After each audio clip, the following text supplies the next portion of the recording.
internet, 80% of what you see ain't what it seems to be.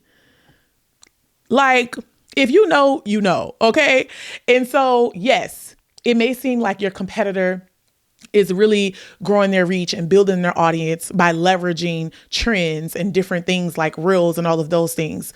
But there's a lot of work that you don't see, right? So what you don't see is the funnels that they have set up, the emails that they're sending out every day, sometimes multiple times a day, and everything else that they have set up on the back end to actually nurture and then ultimately convert that client. And I bring up those things specifically because all of those things should be a part of your content marketing strategy, your emails, your funnels, how you're speaking to people in your website language.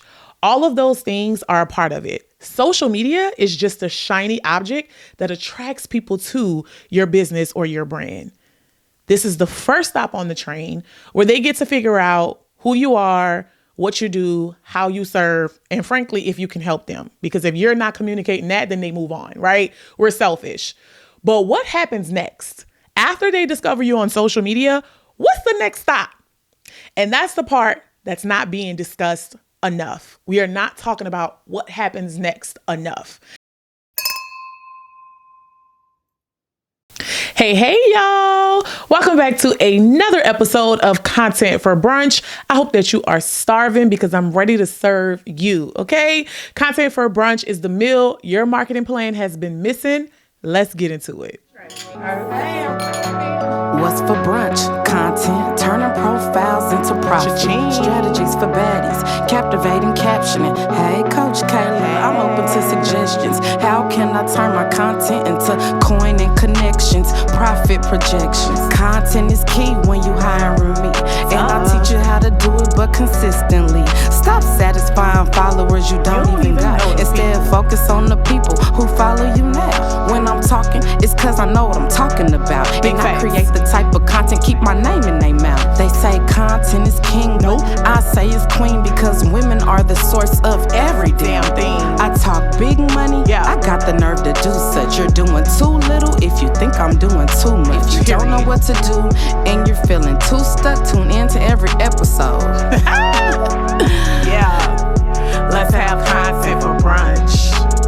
Let's have content for brunch. Judy Drama, Judy Bang, same thing. Let's have content for brunch. Judy Drama next up. I'ma be yelling that shit till it's stuck.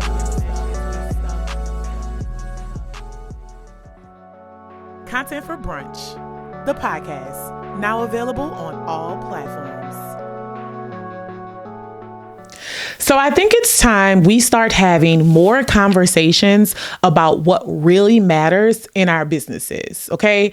So often we get caught up in following the blueprint of what somebody else had and did that we find ourselves becoming those people. And that's why their blueprint is not working for you.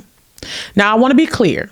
By no means am I saying to just ignore or not listen to some of the advice and stories and strategies that have come from the people who have done the thing that you want to do.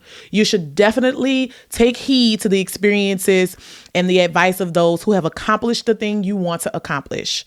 But there is a certain level of discernment that you need to have when deciding and understanding what you should do and what you shouldn't do. There's a certain level of discernment you need to have when figuring out what strategies are for you and which strategies are not. Now, I want to be clear again because I don't want y'all twisting my words. I do believe that if you hire someone as a coach or a consultant and you pay them money, I do believe that coach to client relationship or that service provider to client relationship should indeed be one where you listen to them. You trusted them enough to pay them money to help you take your business to the next level. So you absolutely should listen to them. But I do think that relationship should allow for a certain level of pushback, right? For you to be able to go with your gut, trust some of your instincts, and even some of your own experiences so that you can decide what feels authentic and aligned for your business. I once had a client exhale a sigh of relief after we put together her content strategy. And she was so excited because the strategy included zero reels or TikToks that involve you to have to dance, point, act, or sing. And I thought it was so funny because I was like, why would you think that I would make you do that? And no shade to anybody who creates that type of content, because some people are really, really good at it and it works for some people. Hell, I love a good voiceover reel myself. Like when it's time to, voice over something from the Housewives or something like that, I jump on it because I love that stuff. So no shade to people who create that type of content. But this type of content isn't for everybody. Right? Some people are really good at singing, dancing, acting, and making those types of reels and TikToks apply to their content marketing for their business. Other people just aren't that great at it. But they are killing it when it comes to carousel posts, email marketing, long form video. And so if those are your strong suits, that's where you should focus, right? You shouldn't have to jump on something because everyone else is doing it. Content marketing is simply not a one size fits all type of thing. It's just as suspicious as a one size fits all t-shirt. When you see that online at those boutiques and it be like one size fits all, you don't trust that. That's how you should feel about having to do what everybody else is doing in regards to your content, right? And so when I asked my client, I was like, why did you expect those things to be included? And she said, because everyone else is doing it. And it seems like that's what's working. That seems to be the only thing that works. And I stopped her right there and I said, keywords, seems to be, okay? Seems. I said, girl, this is the internet. 80% of what you see ain't what it seems to be. Like, if you know, okay? And so, yes, it may seem like your competitor is really growing their reach and building their audience by leveraging trends and different things like reels and all of those things. But there's a lot of work that you don't see, right? So what you don't see is the funnels that they have set up, the emails that they're sending out every day, sometimes multiple times a day, and everything else that they have set up on the back end to actually nurture and then ultimately convert that client. And I bring up those things specifically because all of those things should be a part of your content marketing strategy, your emails, your funnels, how you're speaking to people in your website language. All of those things are a part of it. Social media is just a shiny object that attracts people to your business or your brand. This is the first stop on the train where they get to figure out who you are, what you do, how you serve, and frankly, if you can help them. Because if you're not communicating that, then they move on, right? We're selfish. But what happens next? After they discover you on social media, what's the next stop? And that's the part that's not being discussed enough. We are not talking about what happens next enough. And that's where I have honestly the most fun helping my clients create for their business, right? Helping them create those strategies for their business. And I like to call it a fully loaded, load the clip, empty the clip, right? I like to call it a fully loaded content strategy that takes your audience on a journey through the complete sales cycle, right? So I want to take them from lurkers to content lovers and then ultimately long-lasting clients. That's the 360 of your content marketing strategy. And so in business, sometimes I think it's very easy for the lines to get blurred, okay? Blurred when it comes to doing more of what you want to do and what feels aligned and authentic versus doing what you're told to do or what you see seems to be working for everybody else. And that's one of the things that causes us to lack clarity and confidence within our marketing and how we show up very quickly is when you feel like you have to do what seems to be working for other people, okay? And so when you start to lack clarity and you start to lack confidence about how you're showing up online, guess what happens? Hey, you. Yes. I'm talking to you. I see you over there. I hear you over there taking in all of the strategy that's being served in this episode. Well, guess what? There is more where that came from. Yep. I want you to head on over to getmycontenttogether.com. And this is where you will find more resources and you can become a part of my community. That's getmycontenttogether.com. Oh, you need me to repeat it? You missed it? No worries. Getmycontenttogether.com. Don't meet me there. Beat me there. Okay? Now let's get back to the show. You start to give up before you give in. When you start to lack clarity and confidence about how you're showing up online, you start to give up before you give in. Most people already start to think about what they will do if this doesn't work. What new strategy can they try? What hack? Y'all know I hate that word, okay? But I digress. What hack can they try if this doesn't get the results that they're looking for? And sometimes we get so focused on what things will cost us, be it monetary or energy or effort, right? We get so fixated on the work that has to be done that we bring that energy with us when executing the strategy, when executing the plan. And so with that type of mindset, you've already manifested the end result. You've already decided subconsciously that this isn't going to work and that you're going to need to try something else. Now let's stay here for a second and unpack the cost of doing business. We're going to talk about monetary costs, physical costs, mental costs, right?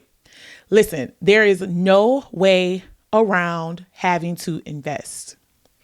You're either going to invest in someone to do it for you or teach you how to do it, or you're going to invest the time in learning how to do it your damn self. But either way, you're going to have to invest. One of my favorite bloggers, YouTubers, Funky Dineva, he likes to say, either way, you're going to have to pay. You're going to pay on the front or you're going to pay on the back, but either way, you're going to have to pay. And it's so like applicable to this as well. I think as business owners, we have to be more prepared to pay. Let's be more prepared to pay. You either pay with your money, you pay with your time, or you pay with what you lose out on for not wanting to pay. Okay. So let's stop worrying so much about how much it's going to cost us in actual coin, in energy or effort, right? And let's shift the focus. Think about it. When we go to brunch, y'all know I had to go there. When we go to brunch, sometimes we just want to eat and drink and have a good old time, and we don't give a damn about how much the bill gonna be. I didn't sit at brunch with girlfriends a bunch of times and we just said, rack it, give us another one. And we're going round for round because we wanted to eat, drink, and have a good time. And we knew that it would be worth it. That's how I need you to treat your business, okay? I need you to not worry about what it's going to cost you and understand that it's going to be worth it.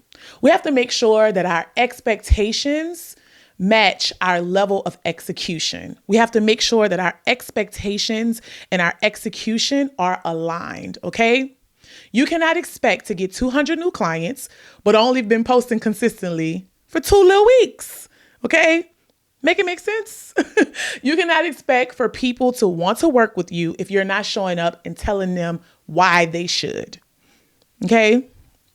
You cannot expect to have success, the success of someone who's on their year 10 and you're at your year 2 or even your month 9. I mean, sometimes our expectations are out of this world, okay? And you also cannot expect to consistently grow your audience and attract new clients on autopilot if you don't have a solid content strategy. Y'all knew I was going there. It's so important for it to not only be solid, but for it to be custom, something that fits your business and is aligned with your goals. Because remember, this is not a one-size-fits-all industry. You can also not expect any strategy, advice, or even prayer to work unless you do. So I'm going to let you marinate on that overnight. And I want you to DM me, that's at Kayla Riggins on Instagram. And I want you to share with me the biggest problem that you're having right now in regards to your content strategy. And guess what I'm going to do for you? I'm going to give you a complimentary audit. And I'm going to provide you with some action steps that you can take to start to turn it around and level up that content strategy, okay? So DM me. I'll be looking out for your DM. It goes down in my DMs. That's at Kayla Riggins, KALARIGGINS. All right. So Until next time, I want you to do the work to create the content that never leaves your audience starving. Okay, so whether it's 10 a.m., 2 p.m., 6 p.m., it don't matter. It's always a good time for content for brunch. Now go and serve it up. Bye, y'all. Content for Brunch, the podcast, now available on all platforms.